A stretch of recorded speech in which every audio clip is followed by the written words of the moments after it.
ফাগুল্লুহু, একে হ্যান্ডকাপ পরাও। আল্লাহ বলেন ওকে বাঁধে ফেলো।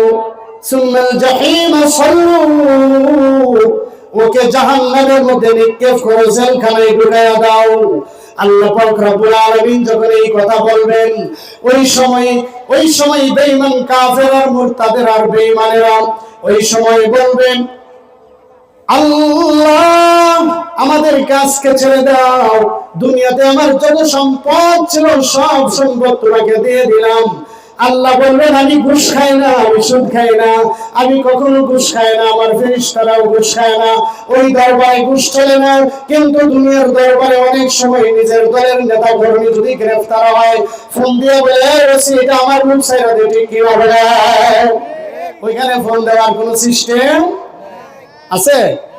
ফেরেশতাকে বলতে পারবেন যেটা আমার লোক, কিন্তু আমার একবারে তেগি নেতা আছে না, কইটা আমার তেগি নেতা হয় স্যার, আর নাইলে তোকে খাগড়াছড়ি ট্রান্সফার করাবো। কিন্তু ওখানে বলার সিস্টেম আছে?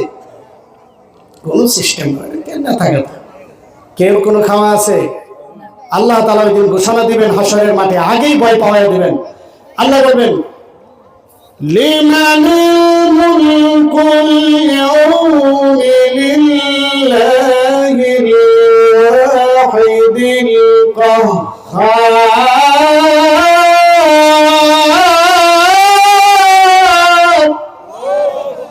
আল্লাহ পাক রব্বুল আলামিন ওই দিন বলবেন, ও স্বৈরাচারীরা, যারা তোমরা স্বৈরাচার ছিলা, জালেম ছিলা, দুনিয়াতে অনেক বড় বড় স্বৈরাচারীরা চলে গেছে। আল্লাহ পাক কিয়ামতের মাঠে হাশরের ময়দানে স্বৈরাচারীদেরকে ডাকবেন, কয় বলো তো দেখি তোমাদের আজকে কার কেমন ক্ষমতা আছে? আজকে আমার চেয়ে বড় ক্ষমতাশীল আর কেউ আছে কিনা তোমরা একটু বলো। আল্লাহ পাক ঘোষণা দিবেন। ওই সময় আল্লাহ পাক রব্বুল আলামিন বলবেন, আজকে আসো দেখি ক্ষমতা কার। আজকে খেলা হবে। কি হবে বলেন না? কি হবে? জোরে বলেন, কি হবে? কে বলবেন? আল্লাহ। এরকম জমিন লড়াইতে থাকবেন আর বলবেন, আসো লিমানিল মুলকুল ইয়াউম, আজকের ক্ষমতা কার? ক্ষমতা পাওয়া বড় লাফালাফি করছিল, আজকে আসো আমার কাছে দেখি। তোমরা যে বলছিলা খেলা হবে, আসো আজকে খেলি। আল্লাহ পাকের সামনে কেউ কোনো উত্তর দিতে সাহস করবে না, কোনো সাউন্ড নাই, নীরব নিস্তব্ধ। হাশরের ময়দান নীরব নিস্তব্ধ থাকবে। ওই সময় মুফাসসিরিন কেরাম বলেন, 40,000 বা 50,000 বছর পরে আল্লাহ নিজেই ঘোষণা দিবেন, লিল্লাহিল ওয়াহিদিল কাহ্হার। আল্লাহ বলবেন, আজকের ক্ষমতা লিল্লাহ, একমাত্র এমন আল্লাহ, আল ওয়াহিদুল কাহ্হার, যে আল্লাহর সাথে কোনো দ্বিতীয় আল্লাহ নাই, যিনি আজকে মহারাগে রাগান্বিত, যে আল্লাহ বেঈমানদের উপর আজকে কোনো দয়া নাই। আল্লাহ পাক বলবেন, আজকে কোনো ঘুষ খাওয়ার সিস্টেম নাই। ও ফেরেশতারা, আজকে ধরো ওদেরকে ধরে আজকে জাহান্নামের মধ্যে ঢুকায়া দাও। ওই সময় তারা কাকুতি বিনতি করবে, কোনো বাঁচার সিস্টেম নাই।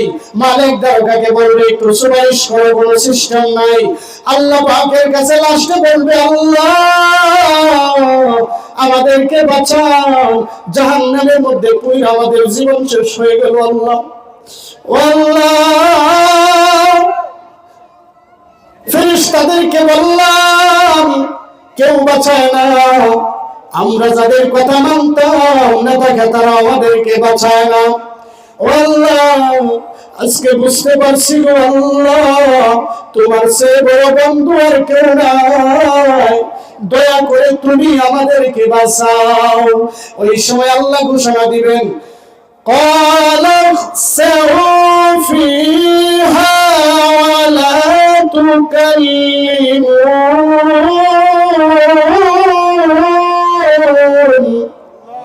আল্লাহ পাক রব্বুল আলামিন বললেন, ও বেঈমান কাফেররা, যারা তোমরা তোমাদের নেতাদের কথা মেনে অন্যায়ভাবে ওসমান হাদির মতো মানুষকে হত্যা করেছিলেন, যারা বললাম তোমাদের নেতার কথা মানি না, অন্যায়ভাবে আলমুল আমাদের উপর জুলুম করেছিলাম, আজকে আমাদের সাথে কোনো কথা নাই, ইসরাউ ফিহা, আজকে তোমরা সেখানে ধ্বংস হয়ে যাও, ওয়ালা তুকাল্লিমুন, আল্লাহ বলবেন আজকে আমার সাথে কোনো কথা বলার চান্স নাই। ওই সময় মানুষগুলো নৈরাশে গাধার মতো চিল্লাইতে থাকবে, নাউজুবিল্লাহ। মুহতারাম হাজিরিন, এই জন্য নেতাই যা বলবে অন্যায় ন্যায় না দেখেই দৌড় মাইরেন না, আগে দেখতে হবে নেতা কি বলতেছে। আপনাকে নেতা উঠায় যা, ওইটারে উঠে নিয়ে আস, আইনা চোখগুলা উঠাই দে। আপনি কি নেতার কথা একজন নিরীহ মানুষকে, একজন গরিব মানুষকে, একজন গার্মেন্টস কর্মীকে, সেই এলাকায় বাড়ি না থাকার কারণে আপনার নেতার কথায় ওকে উঠাই আইনা পাওয়া ভেঙে দিবেন? অসম্ভব। এই কাজ করা যাবে না, করলে কাল কিয়ামতে আল্লাহর আদালতে ছাড় পাওয়া যাবে না, ঠিক কিনা বলে? মুহতারাম হাজিরিন, এই জন্য আল্লাহ বলছেন আমি দুনিয়াতে তোমাদের জন্য রহমান, আর আখিরাতে শুধু আমার প্রিয় ইমানদার বান্দাদের জন্য রহিম, এদেরকে আমি জান্নাতে প্রবেশ করাবো। আল্লাহ পাক রব্বুল আলামিন বলেন আর রহমান আল্লামাল কুরআন, আমি আল্লাহ পাক রব্বুল আলামিন রহমান, সকলের জন্য রহমান। তবে শোনো, দুনিয়াতে আমার আরেকটা বিশেষ রহমত আছে, বিশেষ দয়া আছে। আমি আল্লাহ পাক রব্বুল আলামিন যাকে বিশেষ দয়া করি, আমি ওই সকল মানুষগুলোকে বাছাই করে আমি শিক্ষা দেই আল কোরআন। আমি ওই সকল মানুষগুলোকে বিশেষ দয়া করে বাছাই করে আমি কোরআনের শিক্ষায় শিক্ষিত করি। সুবহানাল্লাহ। এখান থেকে আমরা বুঝতে পারলাম কোরআনের শিক্ষায় সকলেই শিক্ষিত হতে পারে না। পারে? সবাই পারেন। আমাদের সময় 45 জন একসাথে ভর্তি হয়েছিলাম, এখন আছে 2 জন, মাইনাস হয়ে গেছে 43। বুঝতে পারছে?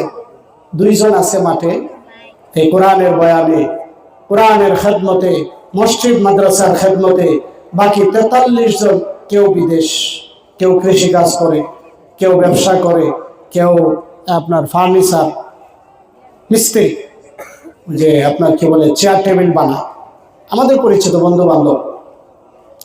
মুহতারাম হাজিরিন, আল্লাহ সকলকে কোরআন শিক্ষায় শিক্ষিত করে না। আল্লাহ বলছেন যাকে আমি স্পেশাল ভাবে দয়া দেই, মহব্বত করি, আমি আল্লাহ পাক তাকে কোরআন শিক্ষা দেই। শিক্ষা দেয় কি করেন আল্লাহ? আল্লাহ বলছেন খালাকাল ইনসানা আল্লামাহুল বায়ান।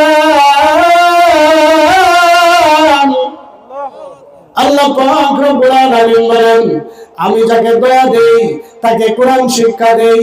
কোরআন শিক্ষা দিয়ে আমি খালাকাল ইনসান, আমি আল্লাহ পাক রব্বুল আলামিন ওই কোরআনের শিক্ষায় শিক্ষিত ব্যক্তিটাকে আমি আল্লাহ পাক গুণের মানুষ বানাই, সুনাগরিক বানাই, সমাজের মধ্যে ভালো মানুষ বানাই। সুবহানাল্লাহ। কোরআনের শিক্ষা